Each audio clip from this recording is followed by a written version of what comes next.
નમસ્કાર દર્શક મિત્રો, આપ જોઈ રહ્યા છો નિર્માણ ન્યૂઝ અને નિર્માણ ન્યૂઝના ખાસ કાર્યક્રમ હોટ ટોપિકમાં આપની સાથે હું છું ધર્મી નકુ। દર્શક મિત્રો, આજે સોમનાથની વાત કરવી છે હોટ ટોપિકમાં। જે સોમનાથ ઉપર આક્રમણ કરવામાં આવ્યું હતું ઈસવીસન 1026માં મોહમ્મદ ગઝનવી દ્વારા। એ આક્રમણને હવે 1000 વર્ષ પૂર્ણ થયા છે અને ભવ્યાતિ ભવ્ય ઉજવણી કરવામાં આવી રહી છે ખાસ સોમનાથ ખાતે। ત્યારે ખાસ વાત કરવાની છે આજે આ હોટ ટોપિકમાં કે કયા પ્રકારે આજે ઉજવણી છે એ થઈ રહી છે અને જ્યારે આપણા ભારતના યશસ્વી વડાપ્રધાન નરેન્દ્ર મોદી ખાસ આ કાર્યક્રમમાં આવી રહ્યા છે। શૌર્ય યાત્રાનું આયોજન કરવામાં આવ્યું છે।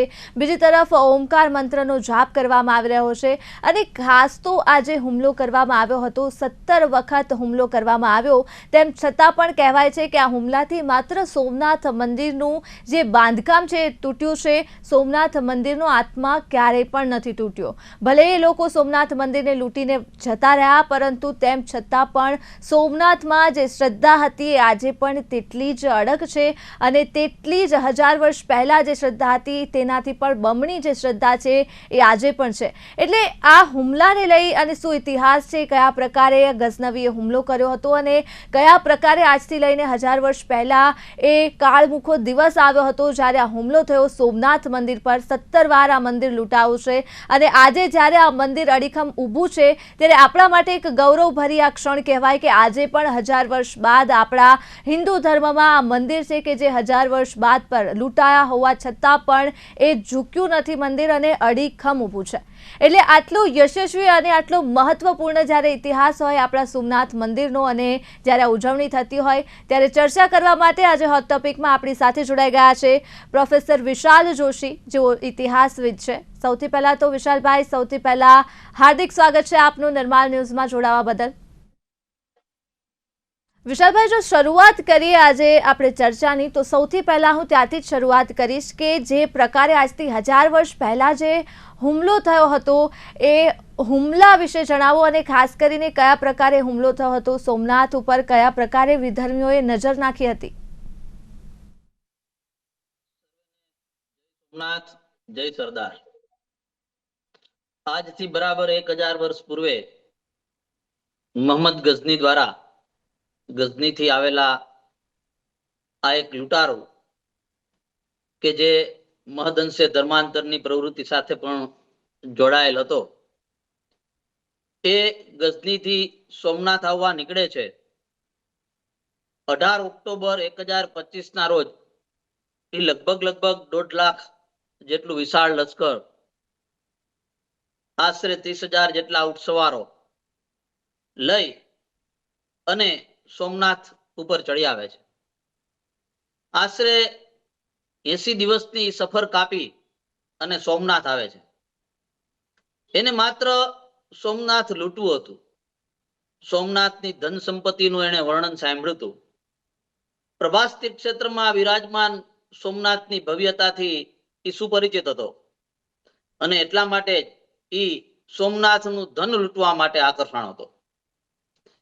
એટલે આશરે 80 દિવસની સફર પછી એ બરાબર 6 જાન્યુઆરી 1026 ના રોજ પ્રભાસ તીર્થ ક્ષેત્રમાં બિરાજમાન દ્વાદશ જ્યોતિર્લિંગોમાં પ્રથમ એવા આપણા સોમનાથ દાદા અને એ પરિસરમાં આવેલા અનેકવિધ મંદિરો જે હતા, જે મંદિરોથી સજ્જ પરિસર હતું। આ પ્રભાસ તીર્થ ક્ષેત્ર એવું હતું કે જે તીર્થ ક્ષેત્રની અંદર સમગ્ર ભારત વર્ષના બ્રાહ્મણો, પંડિતો, સાધુ સંતો, પૂજારીઓ નિયમિત વાસ કરતા હતા। સમગ્ર ભારત વર્ષમાંથી, આર્ય ભારતમાંથી એ લોકો અહીંયા આવી અને વસતા અને સાથે સાથે એમનો એ નિયમિત વાસ રહેતો। એટલે હજારોની સંખ્યામાં સાધુ સંતો, પૂજારીઓ, પંડિતો, બ્રાહ્મણો એ આ પ્રભાસ ક્ષેત્રના સોમનાથ મંદિરની અંદર વસતા હતા, ખૂબ મોટી સંખ્યામાં વસતા હતા અને એના નિયમિત પૂજન માટે થઈને છેક કાશ્મીર થી ફળફૂલ આવતા, ગંગાજળ આવતું નિયમિત, આવું ભવ્ય દિવ્ય સોનેરી સોમનાથ હતું। અને એને લૂંટવા માટે થઈને 6 જાન્યુઆરીએ મોહમ્મદ ગઝનવી વિશાળ લશ્કર સાથે આવે છે। એને હતું કે ખૂબ સરળતાથી હું સોમનાથને લૂંટીશ, પણ બહુ મોટી ખુમારી મોહમ્મદ ગઝનવીને પ્રભાસ ક્ષેત્રના સોમનાથમાં વેઠવી પડે છે. એને કલ્પના પણ નહોતી. એને એમ હતું કે દુર્ગ વગરનું આ મંદિર જે છે એને હું સરળતાથી લૂંટી અને ફરી પાછો ગઝનવી ચાલ્યો જઈશ. પણ ગઝની એવી સરળતાથી પહોંચતો નથી. અહીંયા જ એને 16 દિવસ જેટલો સમય લાગે છે.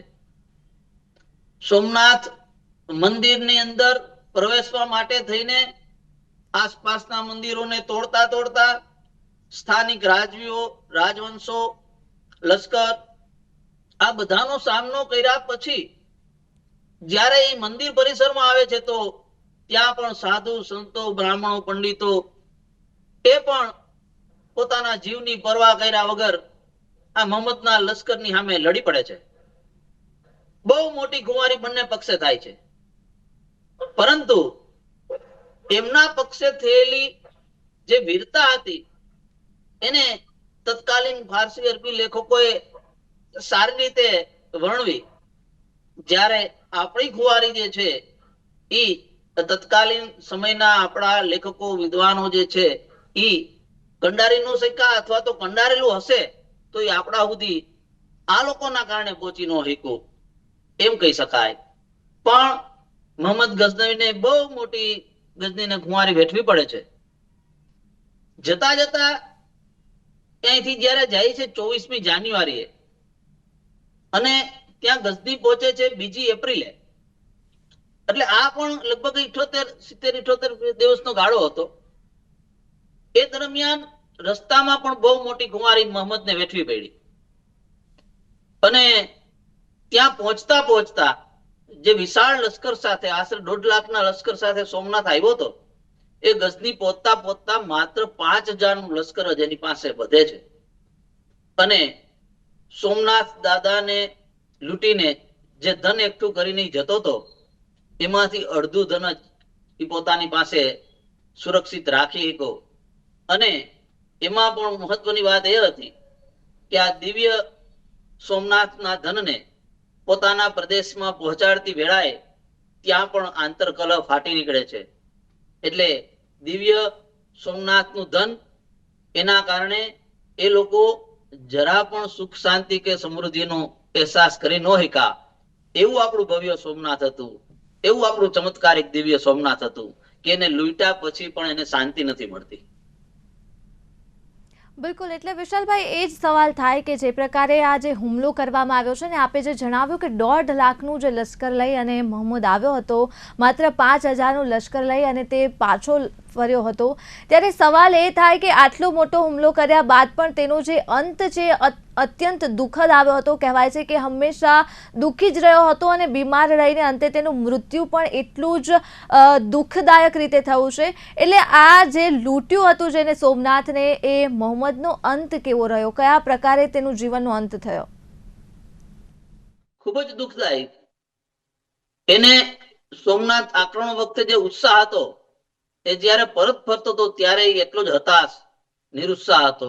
રસ્તામાં આપણા નાના નાના રજવાડાઓ સામે એને બાથ ભીડવી પડે છે. એ શાંતિથી સરળતાથી પોતાના વતન નથી પહોંચતો. દરેક જગ્યાએ એને લડત આપવી પડે છે અને દરેક જગ્યાએ બહુ મોટી ખુવારી એના લશ્કરને અને એને સહન કરવી પડે છે. રસ્તામાં પોતે આતરની બીમારીથી પીડાય છે અને ગઝની પહોંચ્યા પછી એ 1030માં અવસાન પામે છે. એટલે લગભગ 3.5 વર્ષ જીવ્યો, પણ 3.5 વર્ષ એ ખૂબ દયનીય હાલતમાં જીવ્યો. ત્યાં એના પરિવારની અંદર, એના પ્રદેશમાં પણ આંતરવિગ્રહ શરૂ થઈ ગયો. આ લૂંટના કારણે એને જે પ્રતિષ્ઠા મળવી જોઈએ, સુખ, સમૃદ્ધિ, શાંતિ મળવી જોઈએ, એ કશું એને મળતું નથી. એટલે કહી શકાય કે આપણું આ સોમનાથનું ધન જે છે એ ખૂબ જ દિવ્ય હતું, ખૂબ જ ભવ્ય હતું. બિલકુલ, અને સાથે જ એવું કહેવાય છે કે મોહમ્મદને કોઈએ બાતમી આપી હતી કે જે પ્રકારે ઇસ્લામમાં મક્કા જેટલું પવિત્ર હોય છે તેટલું જ પવિત્ર હિન્દુઓ માટે સોમનાથ મંદિર હોય છે. એટલે સવાલ એ થાય કે જ્યારે મોહમ્મદને આ ખબર પડી કે હિન્દુઓ ધર્મ માટે જે સોમનાથ મંદિર અડીખમ ઊભું છે એ તેમની આસ્થાનું પ્રતીક છે અને સૌથી વધારે પવિત્ર આ મંદિર છે, એટલે શું તેની લૂંટ કરવા પાછળનો મતલબ માત્ર લૂંટ કરવાનો જ તેનો ઈરાદો હતો કે પછી ક્યાંક ધાર્મિક ભાવનાઓને ઠેસ પહોંચાડવાનો, હિન્દુઓની ધાર્મિકતાને તોડવાનો પણ તેનો કંઈક નિર્ણય હતો? ઇતિહાસના દ્રષ્ટિકોણથી જોઈએ તો પ્રથમ આપણી દ્રષ્ટિ જે છે એ માત્ર મોહમ્મદ ગઝનીને લૂંટારૂ તરીકે જ જોવામાં આવે છે, પણ એણે જે અહીંયા હિન્દુ ધર્મના લોકોનું સાહસ જોઈ, એની વીરતા જોઈ, તો એને એમ થઈ ગયું કે આટલા સાહસી, આટલા વીર હિંમતી હિન્દુ રાજવીઓ તો ખરા જ, અહીંના શાસકો, રાજા વાજાવાજીઓથી લઈને ચુડાસમા વંશના રાજવીઓ બધા સાહસી હિંમતવાન તો છે જ, પણ એની સ્થાનિક પ્રજા પણ એટલી જ હિંમતવાન છે કે જે ધર્મ અને ધરતી માટે થઈને પોતાનો જીવ આપવા જરાય ખચકાતી નથી. તો આનાથી ખૂબ પ્રભાવિત થયો હતો. એને એમ થયું કે આ લોકોને ધર્માંતરિત કરવા જોઈએ. એટલે મૂળ ઉદ્દેશ્યનો લૂંટનો હતો, પણ આપણી દ્રઢતા, આપણી ધર્મ પ્રત્યેની આપણી વીરતા ઈ જોઈ અને એ ખૂબ પ્રભાવિત થયો કે આવા લોકો જો ધર્માંતરિત થાય તો આપણો પણ ઉદ્ધાર થાય.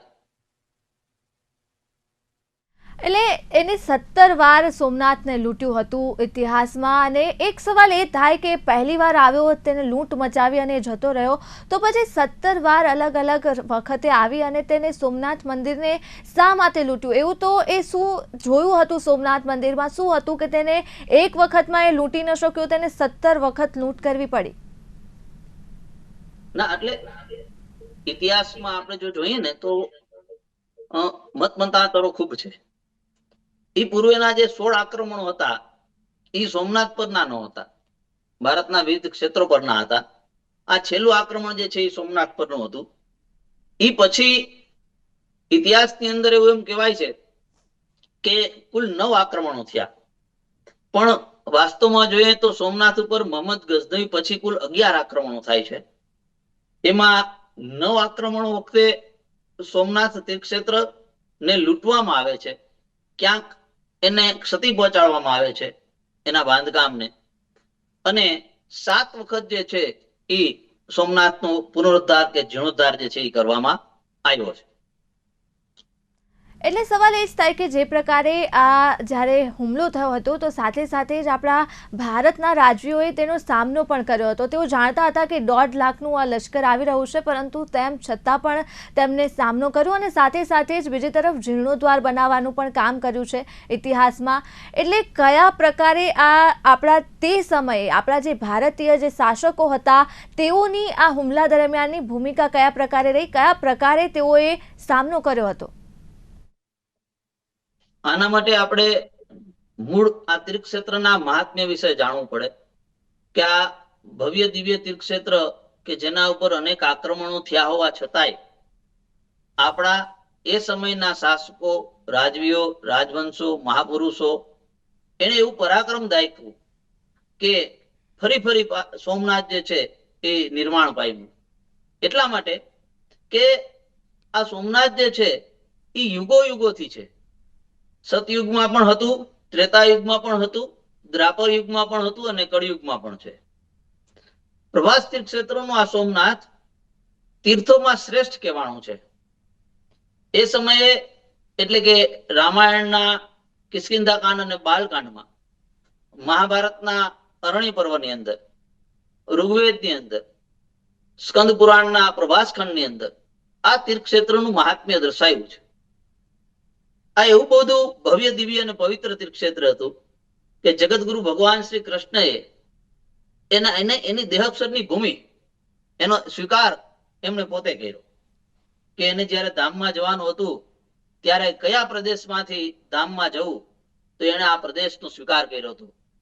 એવું આ ભવ્ય તીર્થક્ષેત્ર સોમનાથ. એટલે એને એની આંચ ના આવે, કારણ કે એના રક્ષક પોતે દેવાધિદેવ મહાદેવ પોતે છે.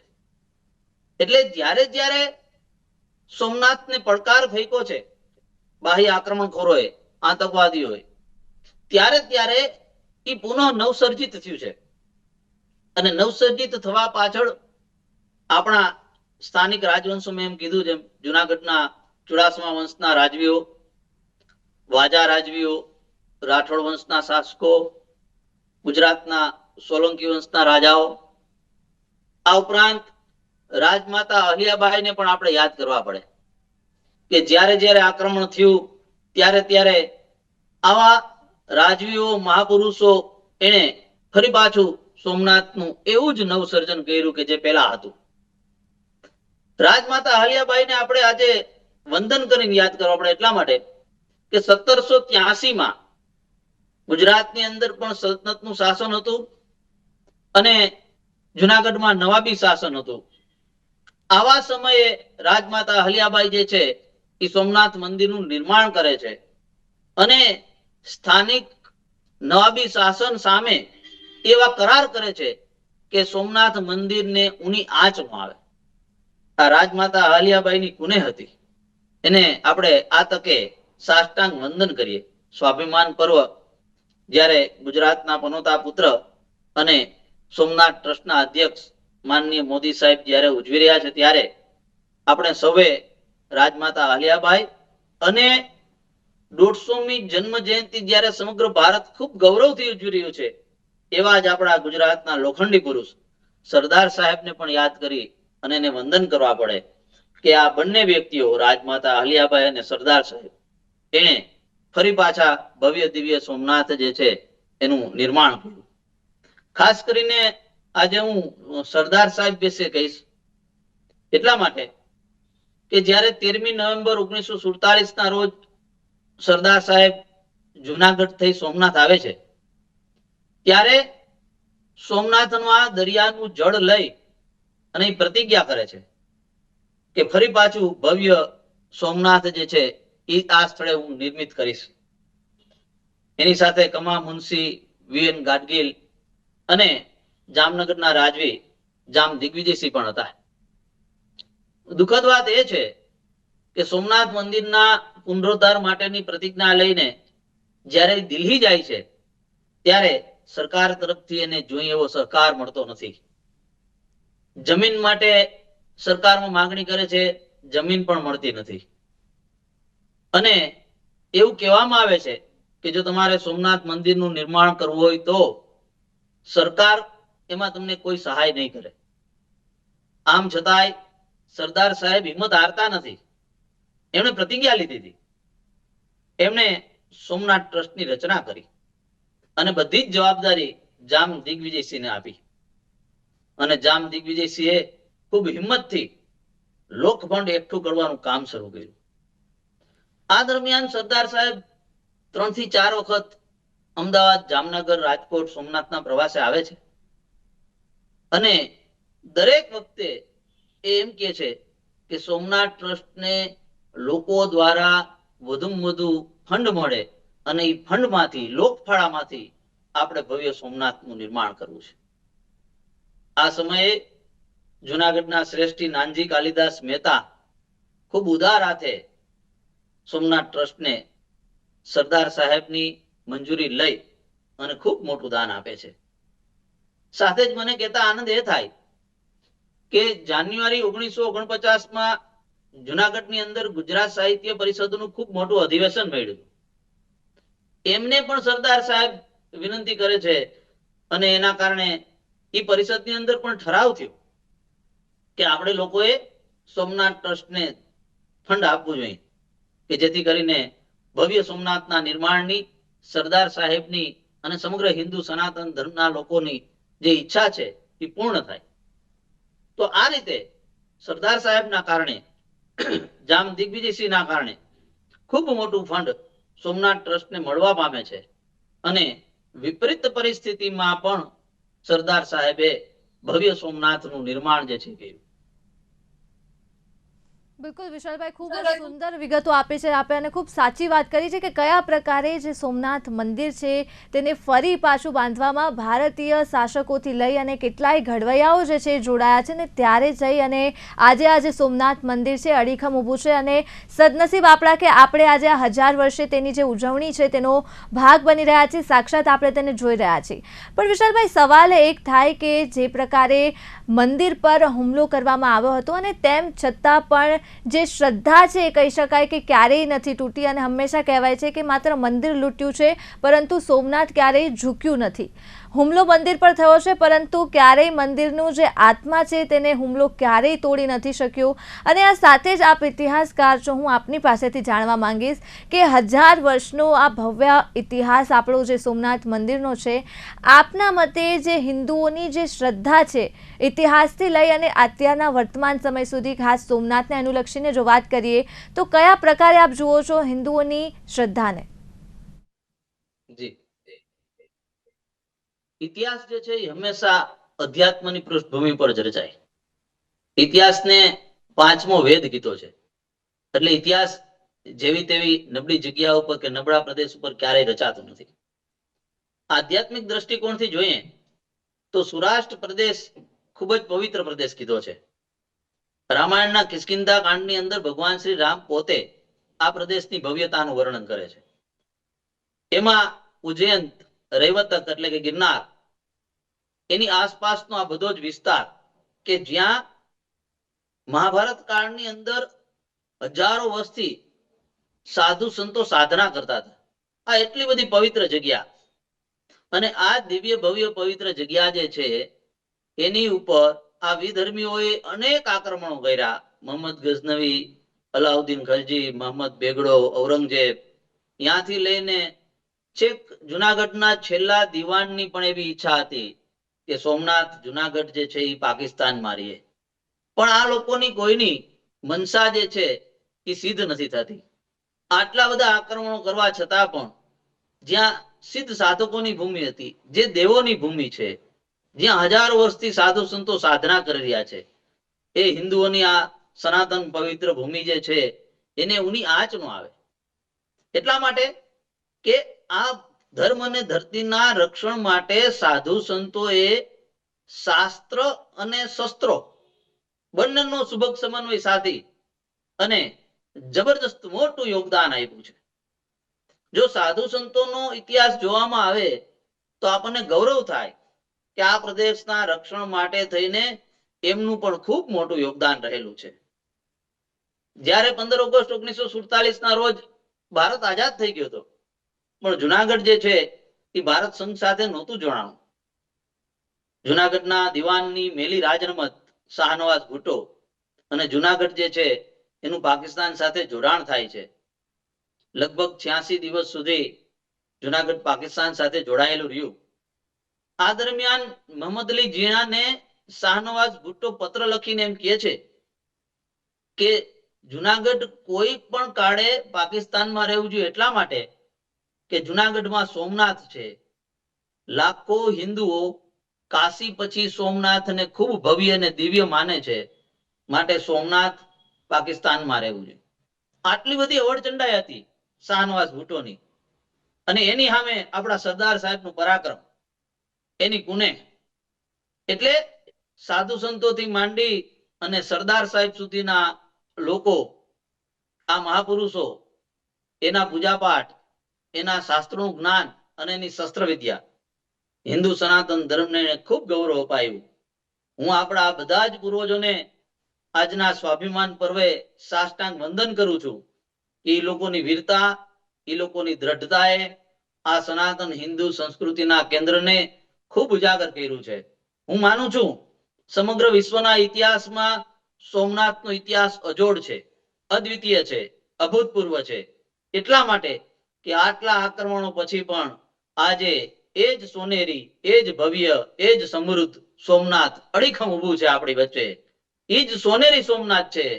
આજે 1500 જેટલા સોનાના કળશથી સુશોભિત આપણું સોમનાથ. આના માટે આપણે મોદી સાહેબને પણ ખૂબ અભિનંદન આપીએ કે આવા ભવ્ય દિવ્ય સોમનાથ માટે થઈને સોમનાથ ટ્રસ્ટ અને મોદી સાહેબે પણ ખૂબ જહેમત ઉઠાવી છે.